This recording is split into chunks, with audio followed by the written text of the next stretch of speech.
ඔබ බලන්න පින්විතනේ ඔබ දවසකට පැය කීයක් රස්සාව කරනවද කියලා.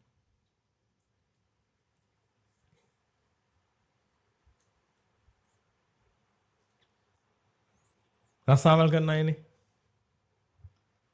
මේ රස්සාවල් කරන අය පොඩ්ඩක් හිතලා බලන්න පින්විතනේ දවසකට පැය කීයක් රස්සාවක් කරනවද කියලා. එතන සමහරවිට ඔබට තේරෙයි පින්විතනේ උදේ 8 ඉඳලා හවස 5 වෙනකන් ඔබ රස්සාවක් කරනවා කියලා. ඉතින් 8 ඉඳලා හවස 5 වෙනකන් කියලා කියන්නේ පැය 8ක් නේද? 9ක්ද මන්ද?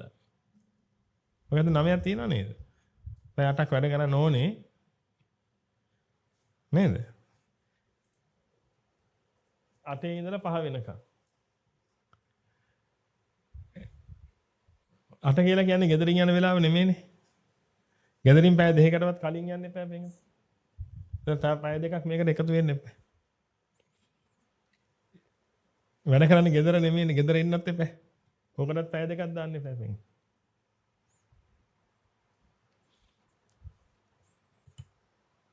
ඔබ දන්නවද රස්සාව කියන නමේ තේරුම මොකක්ද කියලා? මම ඔබට පෙන්වන්න හදන්නේ පින්විතනේ වෙච්ච විනාශේ. ඒ වෙච්ච විනාශෙත් එක්ක ඔබ පොඩ්ඩක් හිතන්න පටන් ගන්න පින්විතනේ. රස්සාව කියලා අපි ඔය කියන එකට පින්විතනේ ඔගේ ඒ කාලේ තිබිච්ච වචනේ තමයි රක්ෂාව. රක්ෂාව. රක්ෂාව කියලා කියන්නේ පින්විතනේ ආරක්ෂාව කියන්නේ. රැකීම. ඒ රැකීම කියලා කියන්නේ පින්විතනේ තමන්වත් තමන්ගේ පවුලේ අයවත් රැක ගැනීම කියන්නේ. එතන තමන්ගේ පවුලේ අයවත් රැක ගැනීමට පින්විතනේ කරුණු හතරක් තිබුණා මූලික වශයෙන් රැක ගන්න. එකක් තමයි පින්විතනේ කුස රැක ගන්න තිබුණා.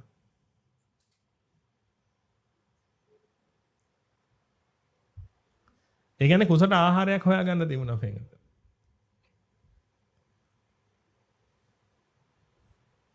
ඊළඟට ඇඳුමක් පැළඳුමක් ගැන. පැළඳුම් කොහොමද ඇඳුමක් ගැන පින්විතනේ. හිසට සෙවණක් මොකක් හරි අටව ගන්න. ලෙඩට බේතක් කරගන්න. ඔන්නෝම රක්ෂාව කියලා එකක් තිබුණා පින්විතනේ. ඔය රැකීම. අද ඔන්න ඔය කියන රැකීම පින්විතනේ රහතන් වහන්සේලාට සීමා වෙලා තියෙනවා. ඔය ආර්යයන් වහන්සේලාට අනුම තරමේ නිවන පිණිස කටයුතු කරන පිරිසක් ඉන්නවා නම් අන්න එයාට විතරක් ඔය රක්ෂාව කියන එක පිළිලා තියෙනවා පින්විතනේ. ඒ අය රැකෙන්න අනිත් අයගෙන් යැපෙනවා. රක්ෂාව කියලා කිව්වේ ඔය කාරණාවට වෙන්නේ. දැන් ඔබ හිතලා බලන්න පින්වතුනි. රක්ෂාව කියන එකට මෙච්චර කාලයක් දැම්මහම ජීවත් වෙන්නේ කොහෙද? එතන මෙතන පැය 9ක් යනවා මෙතන පැය 4යි එකව 13ක් තියෙනවා. දැන් පැය 7ක්වත් හැද වෙන්න එපා නිදා ගන්න එපා. එතකොට දැන් එතන 13යි මෙතන 7යි 20යි. දැන් ජීවත් වෙන්නේ කොහෙද?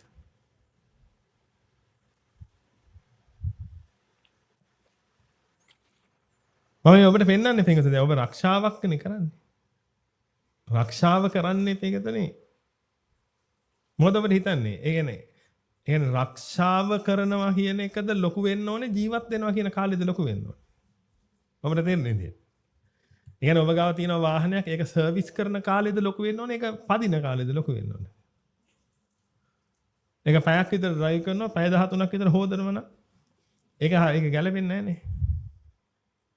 මේ ඔබට හම්බෙච්ච ජීවිතේ පින්වතුනි. මේවා පුළුවන් නම් තේරුම් ගන්න පින්වතුනි ප්‍රබුද්ධ වෙන්න උත්සාහ කරන්න පින්වතුනි. නිකන් ඔහේ අතකොළු වෙන්නේ නැතුව. මොකද මේ ජීවිතේ ඔබට අයිති. දැන්ට අපි ඔබ කියලා එකක් හදමු. කොහොමද එහෙම එකක් දැනෙනවනේ. ඒක දැන්ට ඔහොම තියාගන්නකො පස්සේ ඒක අයින් කරගන්න. ඔය ජීවිතේ ඔබට අයිති පින්වතුනි. ඔය ජීවිතේ මේ මටවත් අයිති නැහැ. මම මේ ඔබට අදහසක් විතරයි කියන්නේ පින්.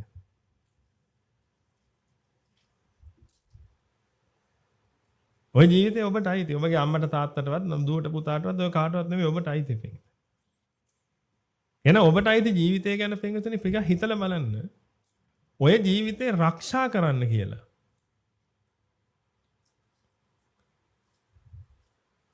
ඔබ පැය 13ක් වැය කරනවා.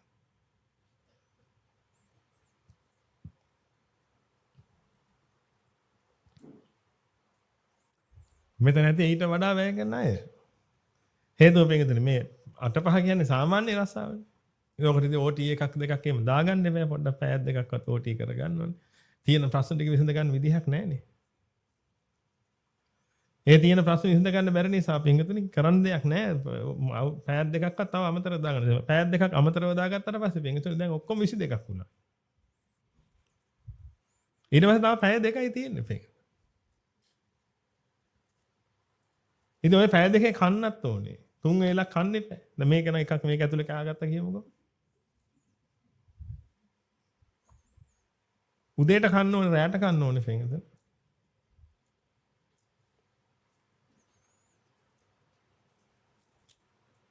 නාලා කරලා ඒ කටයුතු ටික කරගන්න ඕනේ. ඇඳුම් හොදලා ඒ කටයුතු ටික කරගන්න. ඔහොම මැඩ ටිකක් තියෙනවනේ කරන්න වෙයි. ඔය ටික ඔක්කොම උනාට පස්සේ පින්වතුනි ඔය දවස ගෙවිලා ඉවරයි.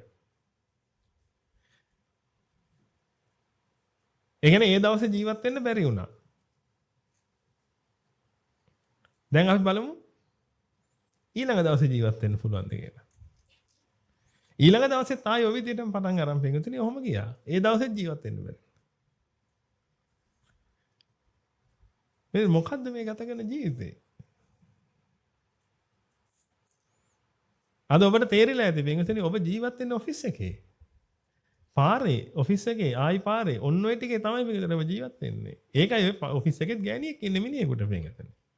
තමයි මම එහෙම කිව්වද?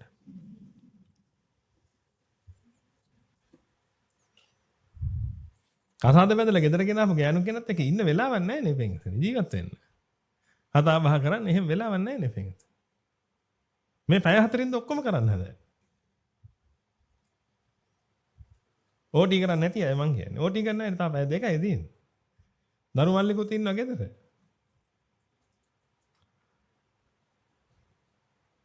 ඒ දරුවෝ එක්ක ඉන්නත් ඕනේ. බිරිඳත් එක්ක ඉන්නත් ඕනේ. කතා බහ කරන්න ඕනේ. බලන්නකෝ ඔබේ ජීවිතේට වෙච්ච හේනේ පිංග.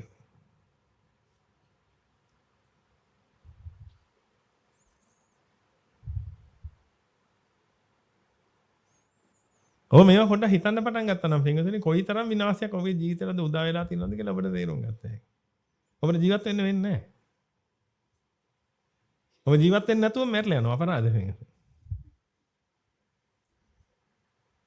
ජීවත් වෙන්න බැරුවම මැරලා ගිහිල්ලා පින්වතුනි අන්තිමට ජීවත් වෙන්න කියලා හිතාගෙන ආයෙ එනවා පින්වතුනි. ආයෙ ආවට වැඩක් නැහැ පින්වතුනි. ආයෙ වෙන්න ජීවත් වෙන්න හිතාගෙන මැරලා යනවා.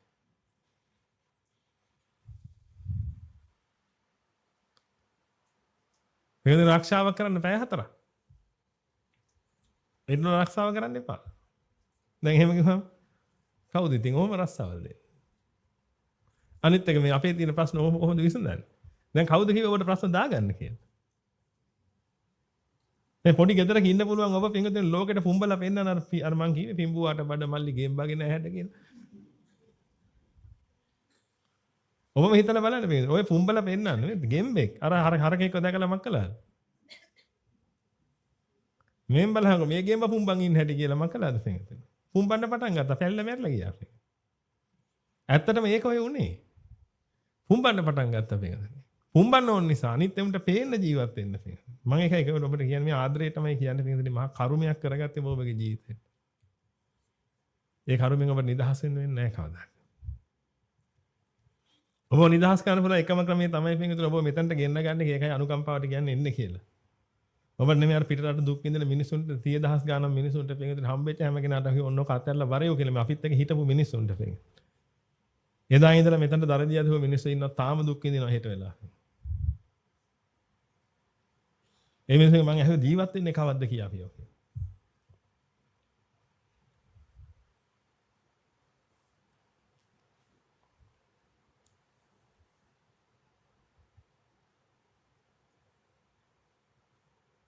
ආරක්ෂා කරන්නේ ඔක්කොම කරලා තියෙන අන්තිමට. මොකොත් නෙමෙයි පින්විතනි ඔකට ප්‍රධාන හේතුවනේ පින්විතනි අර පුම්බන්න ගිහිල්ලා පින්විතනි ඔබ ලොකු ප්‍රශ්න ගාලක පැටලුණා. ඒ ප්‍රශ්න ගාලක පැටලුණාට පස්සේ පින්විතනි දැන් ඔබට විදිහක් නැහැ පැය 4ක් රස්සාව කරන්න.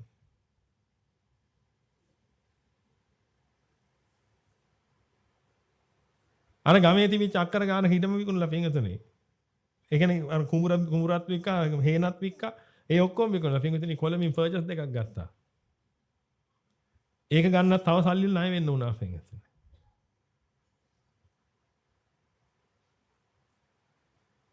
අර ටිකක් විකුණලා ඉවරයි. ඒට අමතරව තව ණයත් උනා. ඊට පස්සේ හවුසින් ලෝන් එකක් අරන් ඒකුත් හැදුවා පින්විතනි. දැන් තව ණය උනා. දැන් ඇත්ත තමයි කියන්නේ පින්විතනි. දැන් පොල් ගහක් නැහැ. ඉස්සර වත්තේ පොල් තිබුණා පින්විතනි. ඒවට වියදමක් ගියේ නැහැ. වත්තේ හේනක් තිබුණා පින්විතනි. ඒවට වියදමක් ගියේ නැහැ. දැන් ඉතින් මිරිස් කරලත් ගේන්න ඕනේ කඩින් තමයි. දැන් පැය 4ක් වැඩ කළා මදි.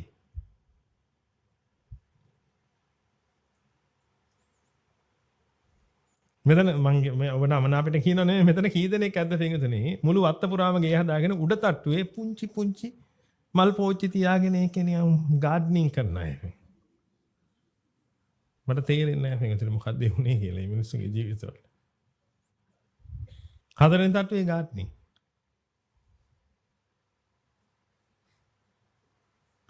මම මේ කියන්නේ හොඳට සල්ලි තියෙන මිනිස්සු කමක් නැහැ. හොඳට සල්ලි තියෙන මිනිස්සුන්ට කරන් තියෙන්නේ සල්ලි බඩ ගෙනින්න මිනිස්සුන්ට රස්සාවල් දීලා මෙන්න මේ ටික කරහන් කියලා ඔබ ජීවත් වෙන්න.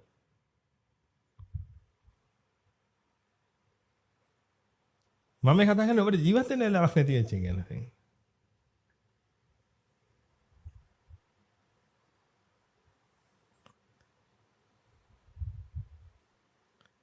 මහා අපරාධයක් නේ ජීවිතේට සිද්ධ වුනේ. අද ජීවත් වෙන්න වෙලාවක් නැති නිසා පින්විතනි මනුස්ස ජීවිතයක් පවත්වාගෙන යන්න විදිහක් නැහැ ඔබට.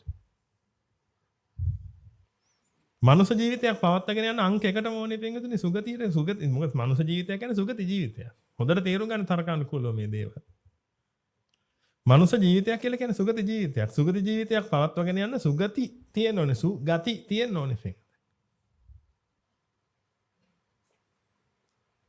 ඒ කියන්නේ හැමතිස්සෙම පින්විතනි පින කියන එක සිද්ධ වෙන්න ඕනේ. මොකද මේ සුගතියක ඔබ ඉන්නකොට පින වැය වෙන්නේ ඔය පින්විතනි. දැන් ඔබ දැකලා ඔබ කරලා නැති මේවා පින්විතනි ඔය වතුර ටිකක් දාලා ජෑම් බෝතලයකට ඒකට තෙල් ටිකක් දාලා ඊට පස්සේ මොකද කරන්නේ? පාන පත්තු කරලා තියෙන්නේ මේ පොඩි තිරයක් දාලා තිරයක් පත්තු කරලා තියෙන්නේ. දැන් ඔය තිරේ ගෑවුනොත් එහෙම පින්විතනි මේ වල වතුර වල කරන්න බෑනේ වැඩි වතුර ඇදි ඇදි එන්නේ නැහනේ පින්විතනි. තෙල් ටික නෙන්න තියෙන්නේ. තෙල් ටික පත්තු වෙවි තමයි පහන පත්තු වෙන්නේ පින්විතනි. බෝතලේ කොච්චර ලොකු වුණත් වැඩක් නැහැ. බෝතලේ මහා විශාලයි යට තියෙනවා වතුර ලීටර් 2ක් විතර දාලා තෙල් තියෙනවා පින්විතනි බොහොම පොඩි කට්ටයක් දාලා පින්විතනි. බෝතලේ කොච්චර ලොකු වුණත් පින්විතනි යට කොච්චර වතුර තිබ්බත් ඒකකින්වත් නෙමෙයි මේ වැඩේ සිද්ධ වෙන්නේ පින්විතනි උඩ තියෙන තෙල් කට්ටේ. අන්නේ තෙල් ටික රිප්ලේස් උනේ නැත්තම් හැමතිස්සෙම පින්විතනි කොයිලේ හරි අර තිරේ ගෑවෙනව කොහෙද? වතුරේ ගෑවෙත් එක මං චිටි ගාලා මකලා යනවද? කියන්නේ මකලා යනවද? නිවිලා යනවා පින්විතනි. ඔවා පොඩ්ඩ බොහොම ටික කාලෙකින් චිටි ගාලා නිවෙන්න පටන් ගන්නවා.